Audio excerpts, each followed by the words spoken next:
이번 시간에는 우리가 7주차 이제 2교시 되겠는데, 전번에 사회복지 실천의 이제 기본틀에서 환경 속의 인간, 우리 인간은 더불어 사는 게 인간이고 또 사회적 동물이라고 했고, 그래서 한 예로 우리 인간이 무인도에 가서 혼자 산다면 아무 의미가 없죠. 그와 마찬가지로 우리는 환경 속의 인간이다.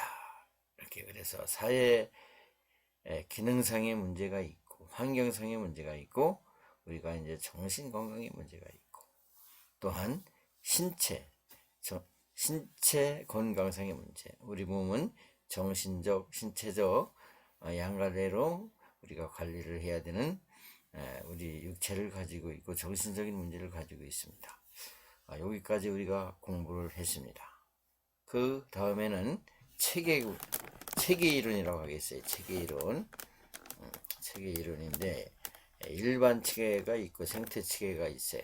여기 이제 일반 체계 관점에서는 개인과 환경이 어느 한쪽에 다른 한쪽에 일반적인 영향을 끼치는 것이 아니라 양자가 모두 원인인 동시에 결과인 상호작용 원인 관계이다. 이렇게 그 관점을 보겠습니다. 그래서 그걸 보고 형성된 전체로 파악한다는 것이다.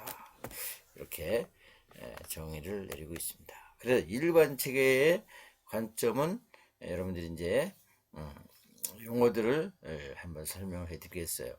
경계선, 바운드리라고 하죠. 그래서 그 경계선은 우리의 그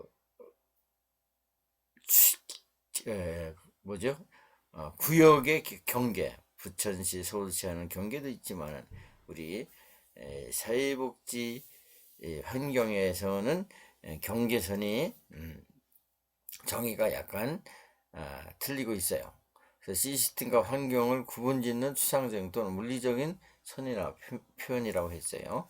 경계선은 시스템 내부와 외부를 명확히 하고 시스템의 환경과 상호작용하는 방식을 결정한다. 그래서 구분은 시스템 고유한 정체성과 범위를 설명합니다. 또 선택적 투과, 시스템은 환경으로부터 어떤 정보, 에너지, 물질 등을 받아들이고 어떤 것을 내보낼지를 조절을 합니다. 선택적 투구요. 필요한 건 받아들이고 필요치 않은 건 받아들이지 않으면 또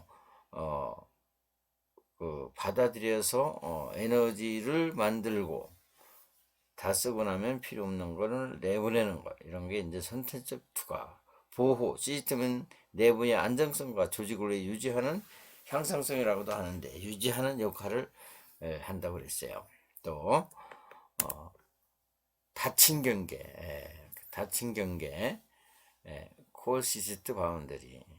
그 닫힌 경계는 폐쇄, 우리 책에는 이제 폐쇄 체계라고 되어 있어요. 폐쇄 체계. 환경의 상호작용이 거의 또는 전혀 없는 이상적인 시스템으로 나타납니다. 실제로 완전히 닫힌 시스템, 받아들이지 않는다는 거예요. 폐쇄. 그래서 폐쇄적인 나라도 있죠. 이북과 같은 나라는 폐쇄적인 거예요. 그리고 폐쇄와 폐쇄 체계와 개방 체계가 있어요. 이게 이제 개방 체계, 열린 개방. 그래서 이제 우리 그 에너지 환류를 보면은 열린 체계, 개방 체계면 받아들이죠. 그것을 받아들여서 에너지를 와해서 에너지를 긍정적으로 에너지 쓰고 나온 다음에는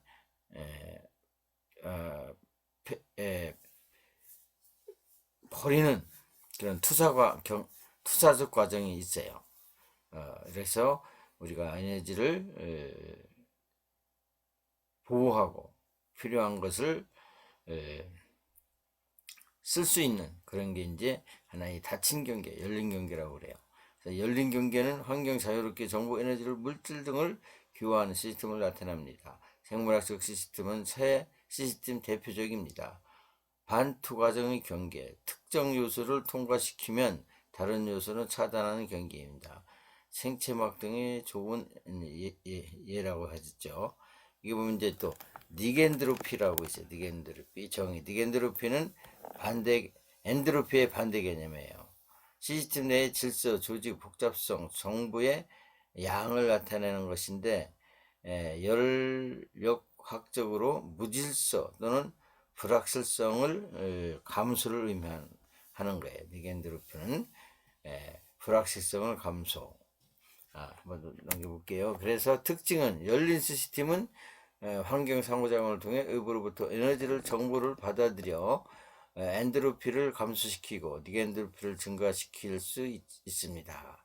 그래서 생명체는 끊임없이 외부로부터 에너지를 공급받아 스스로 조직화하고 유지함으로써 높은 수준의 니겐트로피를 유지합니다.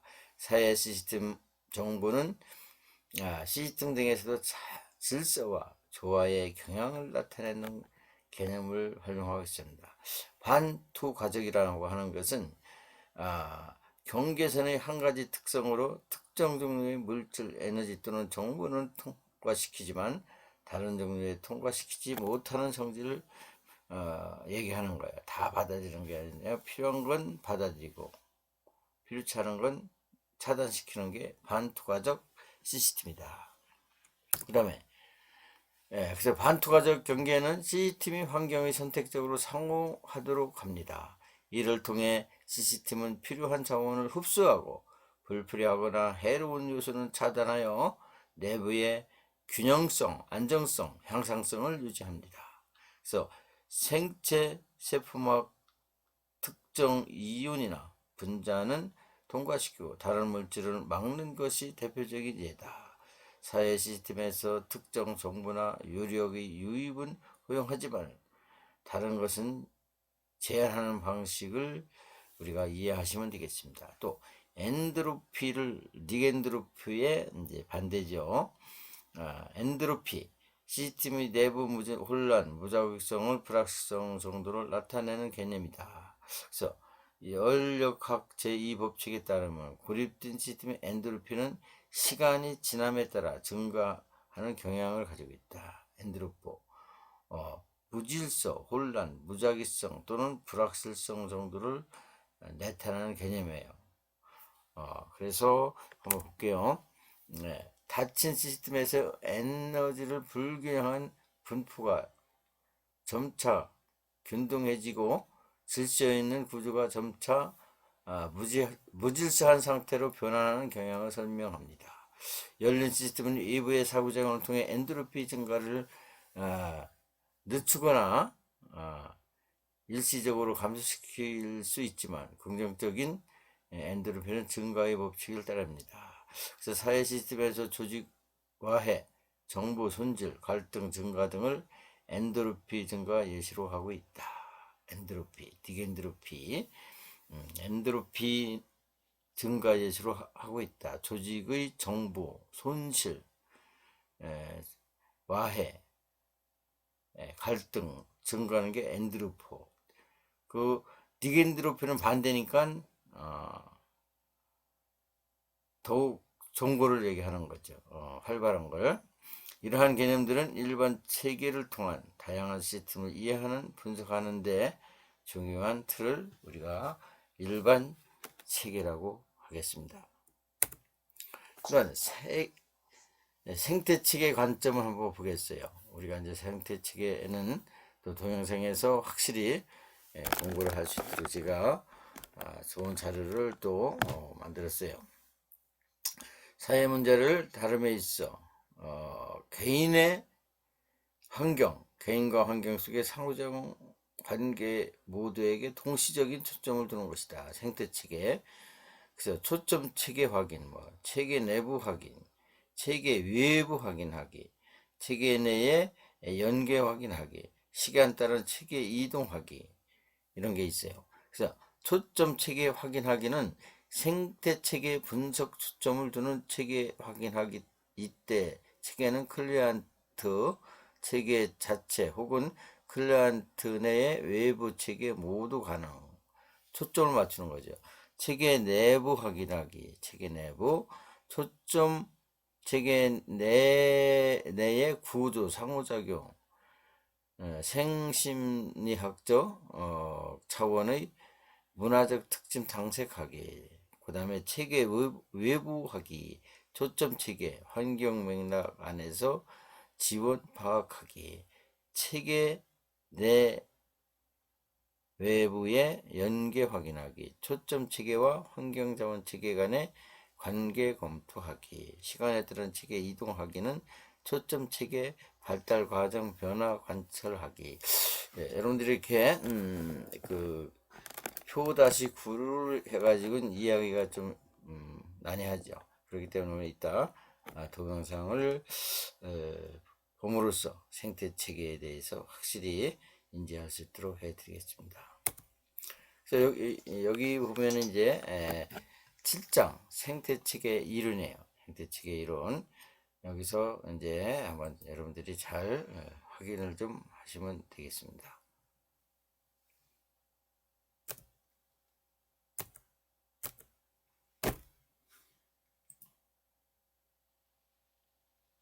안녕하세요. 인간행동과 사회환경 이정아입니다. 네, 우리는 지금 7주차 수업을 하고 있어요. 제7장 생태체계 이론에 대해서 함께 공부를 하고 있는데요. 지난 시간은 첫 시간으로 일반체계 이론에 대해서 공부를 했고요. 이 시간에는 생태학적 이론에 대해서 함께 공부를 해보려고 합니다. 네, 여러분 생태학적 그러면 왠지 뭐 그냥 과학, 자연관찰 이런 느낌이 들지 않으세요? 우리 앞서 배운 일반 체계 이론에서는 사람은 환경과 밀접한 관계가 있다. 그래서 그 사람을 이해하려면 그 사람뿐만이 아니라 그 사람이 속해 있는 환경을 알아야 된다. 그래서 우리 환경에 대해서 함께 생각을 한번 해보고 주요 개념들이 나왔었죠. 이 생태학적 이론은 왠지 제목만 들으면 그냥 자연관찰, 동화책, 뭐 관찰일기 이런 느낌이 나죠.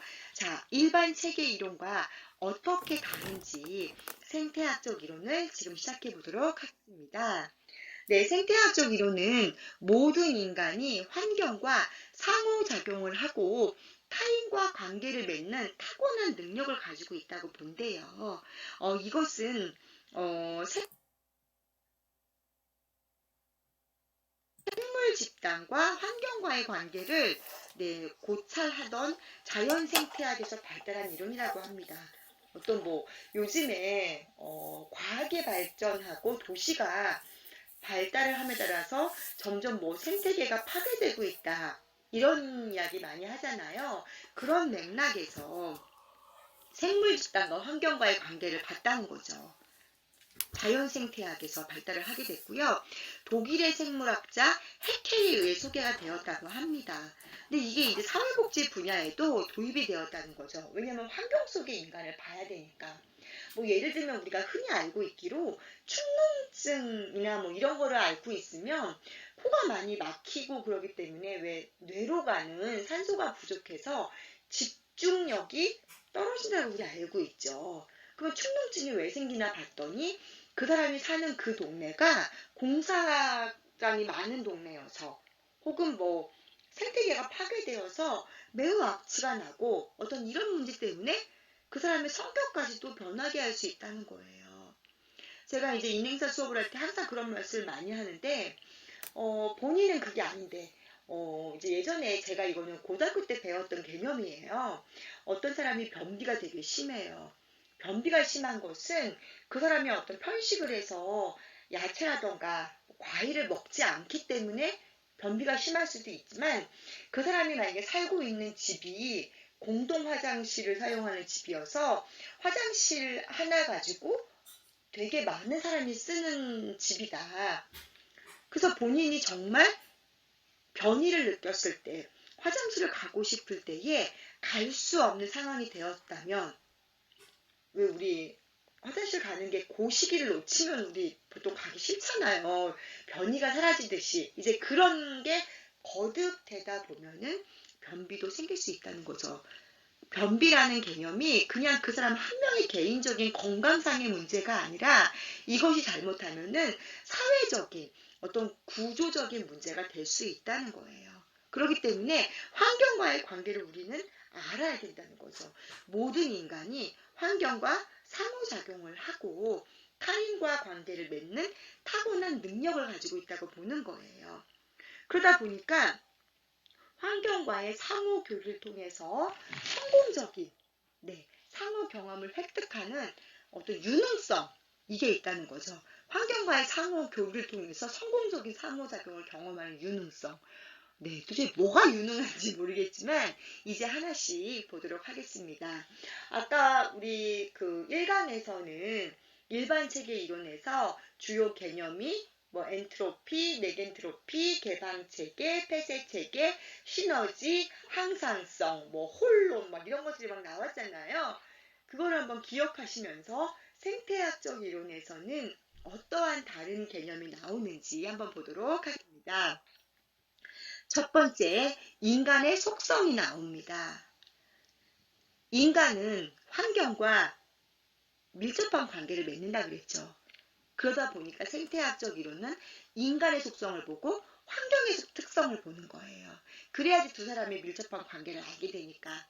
남녀가 사귀게 되면 남자의 성격은 어떻고 여자의 성격은 어떤지를 보고 우리가 소개를 보면 해주잖아요.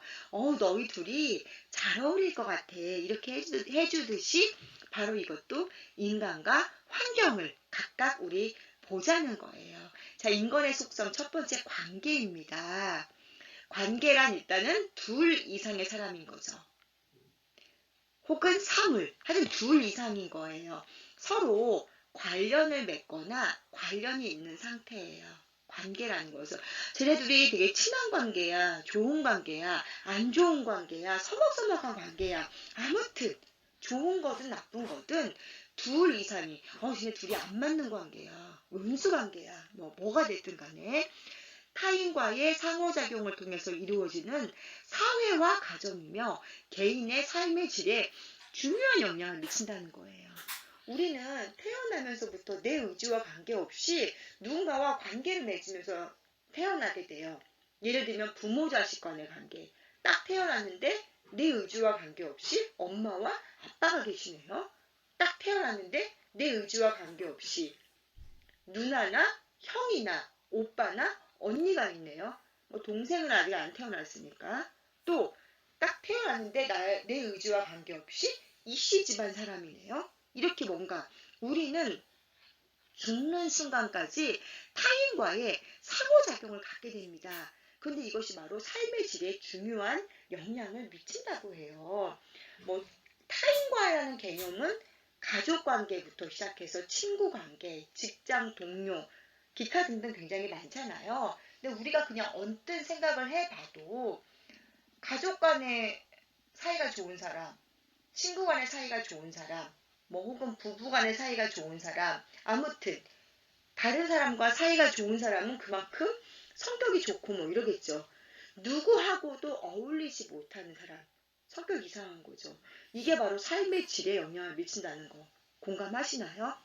왜냐면 끊임없이 우리는 하다못해 버스를 타고 어디를 가도 사람을 계속 만나고 우리는 부딪히게 되는 거예요. 학교를 와도 마찬가지고 알바를 가도 마찬가지고 집에 가도 마찬가지예요. 혼자 사는 게 아닌 이상. 그러면은 혼자 살게 되면은 아무하고도 관계를 안 맺나요?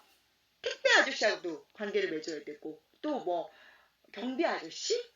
옆집 사람? 이렇게 다 우리는 인간관계를 통해서 사회와 가정을 갖게 되는데 바로 이 인간관계가 개인의 삶에 중요한 영향을 미친다는 것입니다.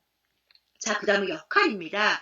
특정 사회적 지위를 갖고 있는 개인이 어떤 타인의 행동에 대한 기대와 그 개인의 행동에 대한 타인의 기대까지도 포함을 하는 거예요. 무슨 얘기냐면은 특정 사회적 지위를 가지고 있는 개인이라고 이야기를 합니다.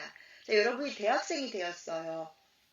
여러분 아마 작년 연말하고 올 초에 여러분을 대하는 주변 사람들의 기대가 아마 확연하게 달라졌을걸요.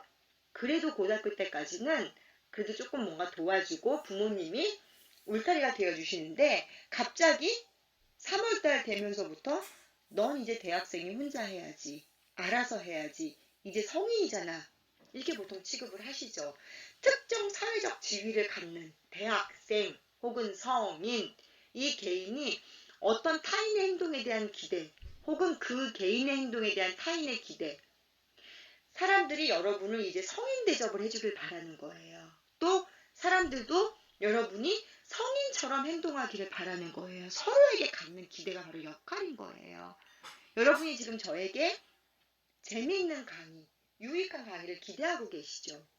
저는 여러분들이 기한 내에 출석 인정이 되는 기한 내에 사이버 강의를 열심히 수강해 주실 것을 저는 기대하고 있어요. 이렇게 바로 서로에게 갖는 기대인 거죠.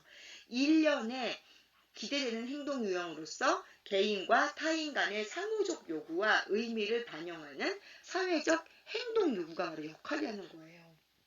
제가 예전에 남자친구를 사귀는데 제 생일날 저한테 만나자고 얘기를 하더라고요. 근데 그날 제 생일이었거든요.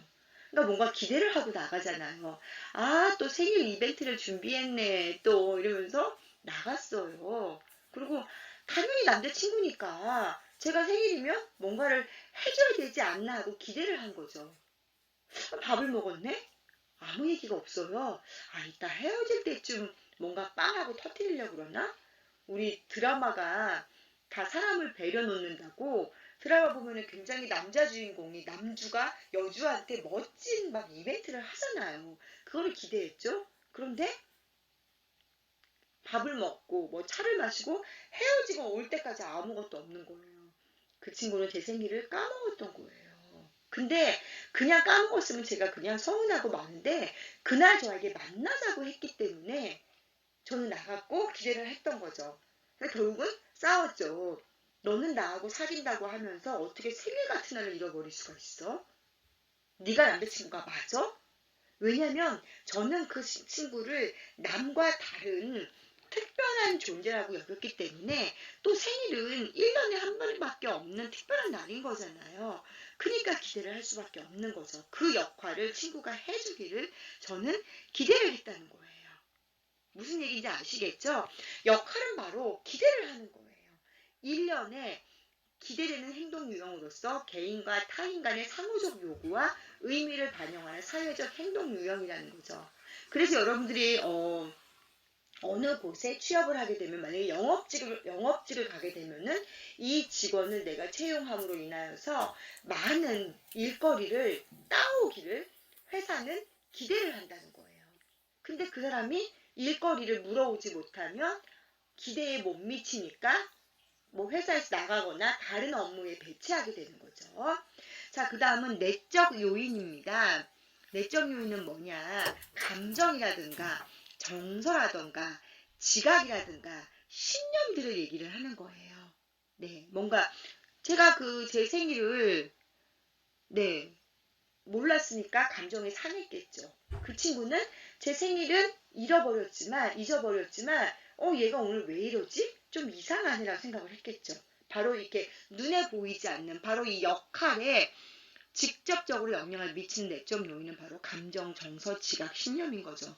만약에 그 친구가 여자친구니까 내가 생일을 어떻게든 챙겨줘야지, 잊지 말아야지 했으면은 그걸 지각하고 신념이 있었으면 반드시 지켰겠죠.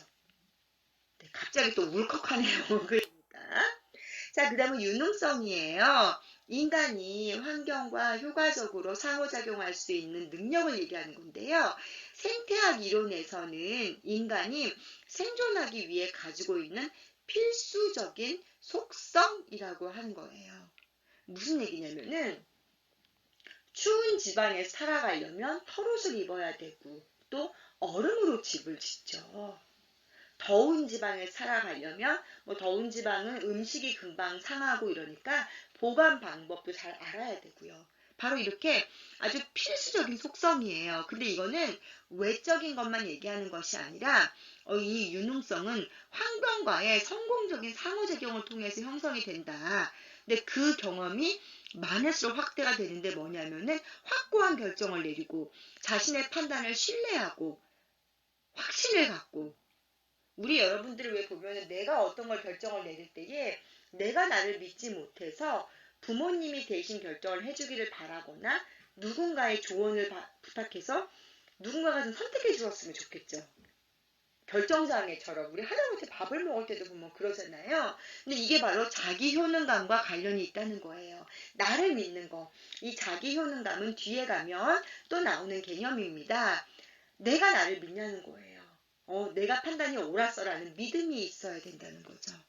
물론 남의 말은 절대 안 듣고 남들이 절대 아니라는데 자기 혼자 확신에 차가지고 어떤 일을 실행에 옮기는 것도 문제지만 자기 자신에 대한 신뢰가 없어서 이게 맞나? 아닌가? 이러면 굉장히 힘들다는 거예요. 사회생활을 하기 위해 또 환경과의 상호작용을 하기 위해 굉장히 어려운 부분이라는 거예요. 자신의 판단을 신뢰하고 자기 확신을 갖고 환경에 바람직한 영향을 미칠 수 있는 능력이 포함되어 있다는 거죠. 바로 이것이 인간의 속성입니다. 관계, 역할, 유능성. 자, 그러면은 이제 우리 환경의 특성을 한번 볼게요. 첫 번째, 사회적 환경입니다. 네, 그냥 환경은 뭐 자연 환경도 있지만 여기서는 사회적 환경이에요. 우리는 태어남과 동시에 누군가의 가족, 누군가의 친척, 누군가의 이웃이 됩니다. 더 자라서 나이를 먹게 되면은 누군가의 직장 동료가 되겠죠. 가족, 친척, 이웃, 직장 동료 등에 포함된 주요한 타인과의 관계 체계를 우리는 사회적 관계망이라고 해요. 이 사회적 관계망은 개인의 성장과 적응에 영향을 미치는 환경인 거죠. 딱 태어났는데 우리 집에 기독교 집안인 거예요. 그러면 어릴 때부터 그냥 부모님에 의해서 교회를 가는 거죠. 그러면은 나는 이제 기독교인으로 성장을 하는 거예요. 또 주로 아는 사람이 교회 사람들이 되는 거죠. 이렇게 타인과의 관계 체계에 굉장히 밀접한 영향을 미치는 거죠. 개인의 성장과 적응에. 그럼 나는 기독교적 문화에서 자라게 되는 거예요. 이것뿐만이 아니라 관공서와 같은 행정조직, 학교, 경찰서, 이런 사회 서비스 기관들도 개인 생활에 영향을 미치죠. 우리 집은 바로 경찰서 옆이에요. 그럼 왠지 든든하죠. 네, 왠지 예전에 제가 살던 집이 바로 이렇게 창문 밖으로 교회 십자가가 보이는 집이었어요. 저희 교회는 아닌데 다른 교회 십자가가 보이는 집이었는데 저희 조카가 아주 어렸을 때 놀러 와서 그런 말을 하더라고요. 고모는 좋겠대요. 그래서 왜 그러니까 항상 예수님이가 지켜주신대요. 밖에 십자가가 보이니까. 이렇게 늘 그런 걸 보니까 그것처럼 우리 집이 바로 경찰서 옆이다. 왠지 든든하잖아요. 경찰서에서 경찰들이 이렇게 수시로 왔다 갔다 하니까 뭐 그런다고 해서 범죄가 안 생기는 건 아니지만 사람 심리가 경찰서가 괜히 옆에 있으면 이런 것들이 있는 거죠. 또 제 친구 일인데요. 제 친구가 주민센터, 동사무소라고 하죠. 주민센터 바로 옆집으로 이사를 가게 됐어요. 그래서 이사를 왔으니까 전입신고할 때 되게 편하겠다 해서 가보니까 걔네 집부터가 동이 바뀐 거예요. 딱 동사무소까지가 A동이고 그 집부터 B동이 되는 거더라고요. 그런 일도 있었는데 아무튼 그래서 요즘에 집값을 결정하는데 주변에 학군이 형성돼 있고 관공서라든가 마트, 백화점 이런 게 있고 교통이 편리하면 집값이 오른 것처럼 이렇게 이런 사회적 환경도 굉장히 중요합니다. 자, 그 다음에 물리적 환경이에요. 기후와 지리적 조건 이런 것들. 또 자연환경으로는 이런 게 있고 인위적 환경은 건축물, 대중매체, 교통체계 등과 같이 자연적 환경 내에 인간이 배치한 구조나 대상이 포함된다. 요즘에는 지하철역을 따라서 집을 짓는 경우가 되게 많죠. 근데 옛날에는 국철, 1호선이 굉장히 핫했는데 요즘엔 제가 봤을 때 7호선 라인이 굉장히 핫한 것 같아요. 7호선이 생기게 됨으로 인하여서 이제 경기권에 사셨던 분들, 광명이라든가 부천이라든가 이제 인천, 부평 이런 분들이 서울로 출퇴근이 쉬워졌어요. 그런데 그 가운데서도 지하철역에서 비를 맞지 않고 내내 지하로 연결되는 아파트라든가 오피스텔이 요즘에 많이 나왔어요. 그런 집들은 굉장히 인기가 많다는 거죠. 이제 교통이 편리하고 역세권이라고 이야기를 하죠. 역에서 가까운 집, 무슨 부동산 강의 같은데, 혹은 거기서 아니면 마트가 가깝거나 학교가 가깝거나 주변에 대형 병원이 있거나 이런 것들, 인간이 배치한 구조나 대상인데 그 중에 인기 있는 이런 게 있잖아요. 우리 사회복지기관은 사람들이 보통 이제 혐오시설로 많이 분류를 합니다. 저 같은 경우는 이제 노인복지를 했는데 특히나 노인시설은 응급 상황도 많고 또 치매 노인도 많고 또 이제 뭐 돌아가시기도 하고 막 이러다 보니까 이 노인시설이 주변에 들어오는 걸 굉장히 반대해요. 뭐 장례식장, 화장장 이런 것도 보면 반대하잖아요. 그렇게 해서 이런 어떤 혐오시설이 이렇게 있게 되면은 굉장히 집값이 뭐 떨어진다 이런 말들을 많이 하죠.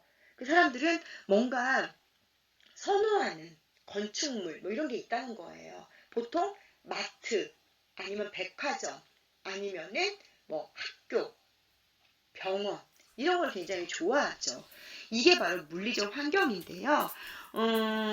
우리 교재에 보시면은 200페이지 아래에서 네 번째 줄에 나옵니다. 자연적 환경에는 낮과 밤, 하루, 계절, 1년이라는 리듬 변화가 포함이 되는데 이게 인간의 모든 생활 속에 반영되어서 인간 행동에 영향을 미친다는 거예요. 지금은 안 그러지만 처음에 핸드폰이 나왔을 때 뭐 한 20년 전에 제가 아는 분이 이제 거기서 모 통신사에서 일을 하셨는데 그때는 지금같이 세계가 완전히 확립이 안 될 때여서 교대로 근무를 했대요. 낮 근무, 밤 근무.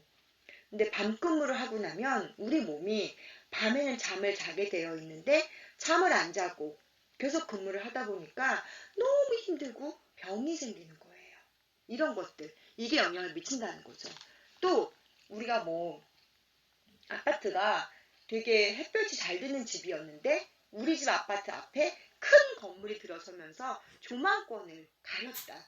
그래서 햇볕이 안 들게 되면은 우울증도 생기고 뭐 집안 내에 곰팡이도 생기고 이런 게 많이 있잖아요. 그걸 이야기하는 겁니다. 자, 그 다음은 공간과 시간적 리듬이라고 나옵니다. 공간은 개인의 안녕 상태에 크게 영향을 미치는 환경적 요소예요. 우리 1인당 생활 공간들, 최소한 몇 명이 살아가려면 몇 평은 돼야 된다. 이런 것을 이야기하는 거죠. 또 그 공간 안에 사회 서비스 기관, 병원, 공공기관 등의 같은 설계, 이런 것들 적용될 수 있다는 거예요. 눈에 보이는 거. 예를 들면 우리 집은 너무 살기가 좋은데 병원이 너무 멀다. 그러면 응급 상황이 왔을 때에 그 병원까지 가려면 너무 시간이 오래 걸리겠죠. 정말 말 그대로 응급 상황인데. 혹은 또 이제 눈에 보이는 건축물 이외에 눈에 보이지 않는 거. 또래 집단. 이사를 왔는데 내 또래가 없다. 여기는 다 아기들밖에 없다. 이러면 굉장히 재미가 없겠죠. 심리적인 어떤 거리감이 생기겠죠. 아니면은 내가 뭐 어느 학교를 갔는데 그 학교는 다 좋은 동네에서만 온 애들이다. 뭐 이런 것들 문제가 있겠죠. 그래서 이러한 맥락에서 생태학적 이론은 공간과 관련이 된 여러 변인들이 개인 환경에 영향을 미친다는 거예요. 그러니까 생태학적 이론이라는 것은 자연 환경뿐만이 아니라 우리가 타고난 어떤 사회적인 관계망 그것도 포함이 되고요. 또 건축물 이런 것들, 어떤 공간적인 것들, 또 그 공간적인 거에서 그 인간들이 인위적으로 만든 물리적 환경까지도 다 영향을 미친다는 거죠. 요즘에는 교통이 많이 편리해져서 대한민국은 전국이 1일 생활권이에요. 하지만 도심은 차가 무지 막히죠. 우리 학교도 보면 그래요. 저희 집에서 우리 학교까지 23km거든요. 근데 지하철로 오면 1시간 10분이 걸리는데 차를 갖고 오면 2시간이 걸려요. 차가 너무 많이 막히는 거죠. 이러한 부분도 바로 영향을 미친다는 거예요. 그래서 누가 대중교통에 낑겨갖고 오고 싶겠어요, 지하철에. 하지만 차를 가지고 오면은 2시간이 걸리고 또 우리 학교는 주차 공간이 넉넉하지 못하다 보니까 저도 웬만하면 차를 안 갖고 오게 되는 거예요. 바로 이렇게 사람의 삶을 변화시킨다는 거죠. 자, 사회 서비스 기관 이런 것도 내 영향을 미쳐가지고 병원이라든가 공공기관의 설계와 같은 건축 양식, 또래 집단, 기능 집단과 같은 관계 영역, 심리적 거리감이나 정서적 공간과 같은 개인적 지각에도 영향을 미친다는 거예요. 그러니까 이 환경은 자연환경, 이것뿐만이 아니라 사회적 관계망, 인간관계, 혹은 내가 생활하는 집 주변의 환경, 뭐 학교라든가 직장, 여기 주변의 환경, 또 그 주변에 얼마나 공간이 있는가, 또래 집단은 어떤가, 어떠한 성격을 지닌 사람들이 살고 있는가, 이 모든 것이 영향을 미친다는 거죠.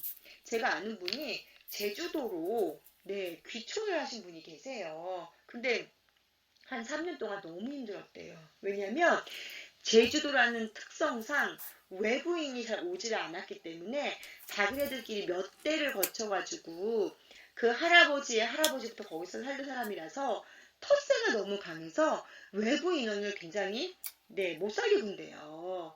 근데 그거를 견뎌내고 그 사람들과 함께 어우러지는데 3년이 걸렸다고 이야기를 하더라고요. 바로 이런 것도 심리적인 거리감 혹은 정서적인 공간, 이것도 영향을 미친다는 거죠. 자, 공간과 시간적 리듬의 또 다른 것들은 시간적 리듬이 있습니다. 어떤 시계를 따지는 시간상의 어떤 그런 것도 있고요. 위장 운동, 생리주기, 호흡, 맥박, 혈압과 같은 생리적 시간도 있습니다. 또 기간 및 연쇄 과정에 의한 감각의 발달과 같은 심리적 시간, 또 생활 사건의 시점에 대한 신념과 태도에 근거한 문화적 시간, 한 세대의 생활 양식과 관련된 사회적 시간. 그러니까 무슨 얘기냐면은 어느 동네로 이사를 왔는데 그 동네는 다 애를 일찍 낳아요 보니까. 이건 바로 문화적 시간인 거예요. 나는 좀 공부도 하고 뭐하고 결혼을 늦게 하고 싶은데 이 동네 보니까 다 결혼을 일찍 했네. 또 애를 되게 많이 낳네. 또 이 동네는 아침 일찍 밥을 먹고 저녁도 뭐 되게 일찍 먹고 일찍 자네. 동네 분위기가. 이런 것들을 얘기를 하는 거죠. 생리적 시간 이런 것들은. 학교, 직장, 병원 등에서 사회적 시간 주기가 개인의 기본적인 시간 리듬과 갈등을 일으킬 경우 인간의 생리적, 심리적 긴장을 경험할 수 있다. 제가 노인복지를 했다고 말씀을 드렸는데 이제 노인시설은 입소시설이어서 들어와서 아예 사시는 거거든요. 하고 이제 집에 안 가시고 거기서 주무시고 이렇게 하는데 조리사나 영양사가 퇴근을 해야 되니까 6시에 저녁을 드세요. 6시에. 그러면은 낮에 그 더운 여름에 낮에 그러니까 6시면은 해가 아직 화날 때잖아요. 그러니까 어르신들 가운데는 이제 시계를 잘 모르시는 분은 저녁은 그냥 해가 지고 어두워져야 먹는 건데 이렇게 해가 쨍쨍한데 무슨 저녁이냐 이러시는 분들 계시거든요. 생리적 시간이 맞지 않는 거죠. 아니면 사회적 시간이 맞지 않는다던가. 제가 종종 말씀을 드렸는데 저는 올빼미형이에요. 아침 일찍 이렇게 뭘 하는 거 잘 못해요. 대신에 밤 늦게 새벽까지 밤은 잘 새요. 이런 사람이 아침 일찍 가서 뭐를 하는 거를 맡게 되면 굉장히 힘들겠죠. 생리적 시간 혹은 사회적 시간이에요. 이것들이 맞지 않으면 굉장히 많은 갈등과 고민을 한다는 거예요. 자, 우리 교재 201페이지의 마지막 단락에 나옵니다. 시간적 리듬과 관련된 예를 들면 사회복지관에서 프로그램을 기획할 때 이용자나 해당 지역사회에 시간적 리듬을 고려할 필요가 있다는 거죠. 도시의 직장인들이 많은 복지관이면 무슨 프로그램을 저녁 시간에 해야겠죠. 그런데 만약에 농촌 지역에 거주하는 주민을 대상으로 한다. 그런 경우는 농번기에는 안 되겠죠. 수술을 하고 나서 좀 한가한 시기 이런 것들을 고려해서 뭔가 프로그램을 기획해야 한다는 거죠. 자, 그 다음으로는 인간과 환경 간의 상호 교류입니다. 이제 우리가 인간의 속성을 보고 환경의 특성을 봤으니까 그러면은 각각 특성이 있는데 이제 우리는 어떻게 교류를 할 것인가를 봐야겠죠. 첫 번째는 적응이에요. 인간이 그를 둘러싸고 있는 환경과 최적합 상태에 놓이기 위해 주변 환경을 변화시키거나 아니면 스스로 환경에 맞추어 변화하고 교정하는 거예요. 예를 들면 보면은 뭐 요즘에 온난화 때문에 날씨가 좀 춥고 여름에 물이 더워지고 있죠. 근데 우리가 아무리 지금부터 에너지를 절감하고 환경 오염을 줄여도 기후를 변화시키기 굉장히 어려워요.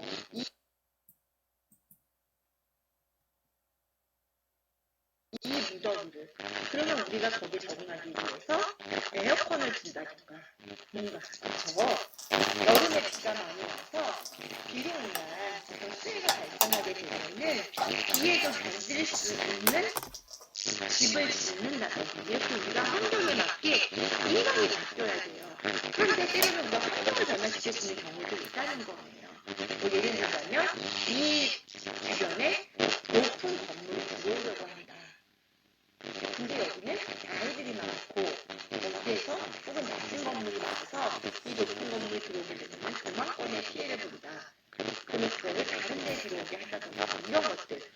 적응이라는 것은 반드시 인간만이 적응하는 게 아니라는 거예요. 환경도 바꿀 수 있으면 바꾸려고 한다는 거죠. 그렇기 때문에 서로 우리가 남녀 관계에서도 한 사람만 한쪽에 맞추는 게 아니잖아요. 마찬가지죠. 인간이라는 대상과 환경이라는 대상이 그것이 자연 환경이든 혹은 정기적인 환경이든 사회적인 환경이든 모든 간에 그런 거죠. 내가 조금만 너무너무 안 맞아. 그러면 그 조직하고 내가 맞추려고 노력을 할 수 있겠지만 그냥 우리를 탈퇴하고 다른 이들과 적응을 짓는 게 있는 거잖아요. 이렇게 서로 적응을 맞춰가려는 그것들을 이야기하는 것입니다. 두 번째는 적합성인데요.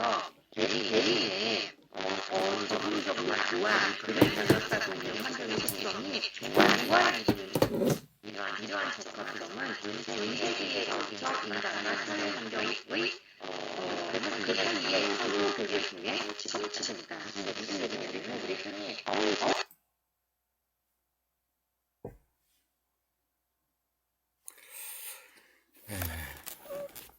여러분들 이게 잘 들으셨는데 지금 지금 소음이 나가지고 제가 다시 한번 조정을 해가지고 틀어드릴게요. 대화를 나누면 정말 안 맞죠. 저희는 되게 다양하죠. 근데 바로 사회적 관계에서 위축감이나 자신감 상태로 온다는 거죠. 정말 좀 이상해. 너무 화를 잘 내. 이런 평가를 받을 수 있다. 자, 그 다음 마지막으로 대처입니다.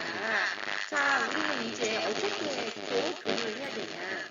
인간이 환경과의 상호 과정에서 경험하게 되는 스트레스를 완화하기 위해 사용하는 개인의 행위를 포함하는 거예요. 아까 말씀드렸죠?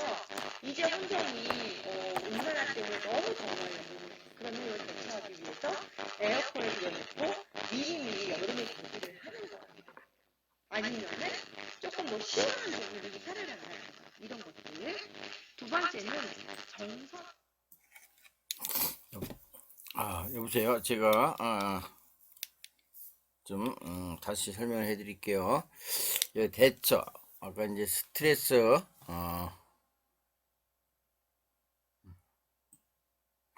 우리는 이제 스트레스가 있잖아요. 그래서 개인이 경험하는 스트레스는 개인이 지각한 요구와 이러한 요구를 충족시키기 위해 자원 활용할 수 있는 개인의 능력 사이에 발생하는 불균형 상태라고 그래요.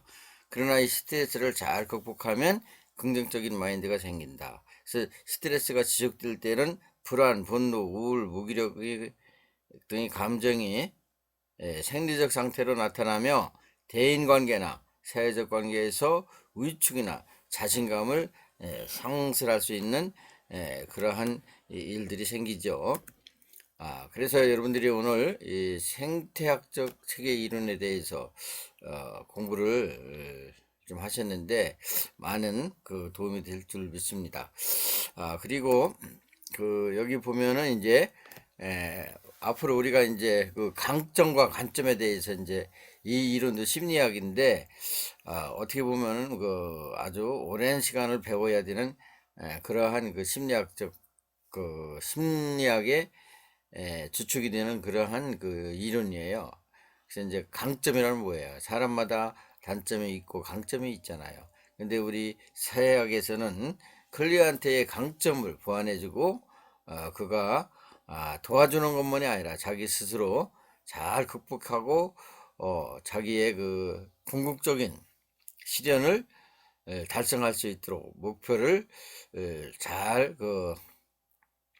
할 수 있도록 도와주는 것이 강점 관계이다, 이런 그런 뜻을 가지고 있습니다. 그래서 클리언트가 갖고 있는 목적이나 꿈을 실현하게 하거나 클리언트 자신의 다양한 문제로부터 벗어나도록 돕는 사회복지 실천의 전 과정에서 사회복지사가 클라이언트의 강점과 자원을 발견하고 드러내어 묘사, 탐색, 활용하려는 총체적인 그 노력이다. 그래서 우리는 모든 그 사회복지사의 과업은 자기 의지대로 하는 것이 아니라 수급자 아니면 클라이언트, 상담에서 내담자, 이러한 사람들을 긍정적인 변화가 있도록 최선을 다해서 효율과 효과성을 가지고 업무를 수행해야 된다는 그러한 그 강점의 관계 이론이 있습니다. 이 이론에 대해서는 다음 시간에 제가 또 자료를 확보해서 여러분들이 잘 그 지식으로서 이해하고 또 그 강점에 대한 그 역량 강화, 이런 것을 또 공부하는 시간을 갖겠습니다. 그래서 병리적인 중심으로 한번 보겠어요. 여기까지만 하고 오늘 강의를 마치겠습니다. 개인의 사례, 즉 진단에 따른 증상을 가진 자료, 규정한다. 병리적 강점은 개인의 독특한 존재적 강점 및 기질, 재능, 자원을 가진 자로 규정한다. 또 치료의 초점을 문제에 있다. 치료의 초점이 가능성이 있다. 클라이언트 진술은 전문가에 의해서 재해석되어 진단에 활용된다. 클라이언트의 진술은 그 사람의 알아가고 평가하는 중요한 방법 중 하나이다. 이렇게 얘기하고 있어요. 그래서 오늘은 여기까지만 하고 여러분들이 이제 다음 시간에 사회복지 강점에 대해서는 더 시간을 가지고 좋은 그러한 그 시간을 갖겠습니다. 여러분들 정말로 수고들 많이 하셨습니다. 장시간에. 그럼 오늘은 여기까지 하고 마치겠습니다. 감사합니다.